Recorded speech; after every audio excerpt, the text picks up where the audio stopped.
Hi மக்களே, welcome back to my channel. நான் உங்கள் ஜேபி. இந்த வீடியோவில் நம்ம போட்ஸ் அண்ட் ஸ்ட்ரீம்ஸில் இருக்கக்கூடிய ஒரு சம் தான் பார்க்க போகிறோம். கொஷின் என்ன கொடுத்துருக்காங்கன்னு பாருங்கள். Akash rows upstream a distance of 28 kilometre in 4 hours.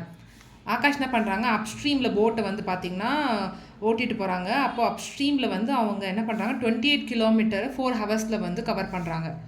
So speed is equal to distance by time. இங்கே வந்து நமக்கு 28 கிலோமீட்டர் 4 hours கவர் பண்ணுறாங்கன்னு கொடுத்துருக்காங்க. இதை வந்து கேன்சல் பண்ணி எழுதிக்கோங்க. 7 times போகுது. 7 கிலோமீட்டர் per hour வந்து பார்த்திங்கன்னா அப் ஸ்ட்ரீமில் அந்த போட் ட்ராவல் பண்ணுது. நெக்ஸ்ட் என்ன கொடுத்துருக்காங்க, and rose down stream at distance of 50 kilometre in 2 hours. Down ஸ்ட்ரீமுக்கும் வந்து பார்த்திங்கன்னா 50 கிலோமீட்டர்ஸ் 2 hours ட்ராவல் பண்ணுது. இதை கேன்சல் பண்ணி எழுதிக்கோங்க. 25 கிலோமீட்டர் per hour வந்து பார்த்திங்கன்னா ஆகாஷ் வந்து அந்த போட்டை டவுன் ஸ்ட்ரீமில் ஓட்டிகிட்டு போகிறாங்க. ஓகேவா? இப்போ என்ன கண்டுபிடிக்கணும், to row a distance of 44.8 kilometre in still water he will take. அவங்க என்ன கேட்குறாங்க, அந்த போட் வந்து பார்த்திங்கன்னா போட்டோட ஸ்டில் வாட்டரில் போட்டு வந்து மூவ் பண்ணும்போது உங்களுக்கு 44.8 கிலோமீட்டர் போகிறதுக்கு எவ்வளோ டைம் எடுத்துக்கிறாங்க அப்படின்னு கேட்குறாங்க. ஓகேவா?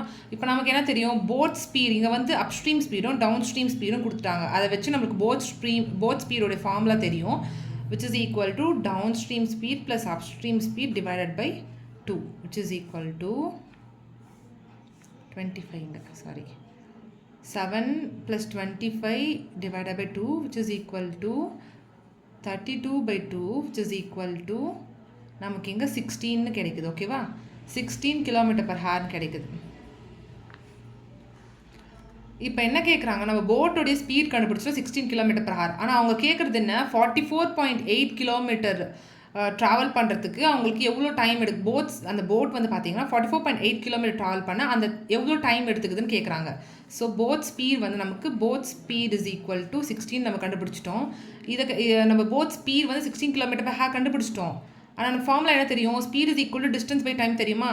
இப்போ அவங்க கேட்குறது டைம் தான். இங்கே 44.8 கிலோமீட்டர் போக எவ்வளோ டைம் ஆகும்னு கேட்குறாங்க. ஓகேவா? இதை சிம்பிளிஃபை பண்ணால் நமக்கு கிடச்சிரும். 44.8 டிவைடட் பை 16 வந்துருச்சு. சிம்பிளிஃபை பண்ணுங்கள். 4 டேபிள்ஸில் பண்ணுங்கள். 4 times வந்து உங்களுக்கு 2 times 8 வரும். 0.8 which is equal to 2.8 hours வந்து பார்த்திங்கன்னா அந்த போட் எடுத்துக்கு. ஆப்ஷன்ஸ் வந்து பாருங்கள் இருக்கான்ட்டு 2.8 இருக்குது. அவ்வளோதான், போட்டு போயிட்டே இருங்க. இவ்வளோ தான் இந்த சம். உங்களுக்கு ஏதாச்சும் டவுட் இருந்தால் கமெண்ட் செக்ஷனில் கேளுங்க. என்னோடய சேனல் பிடிச்சிருந்தால் மறக்காமல் சப்ஸ்கிரைப் பண்ணி சப்போர்ட் பண்ணுங்கள். உங்கள் ஃப்ரெண்ட்ஸ் எல்லாருக்கும் ஷேர் பண்ணுங்கள். தேங்க்யூ.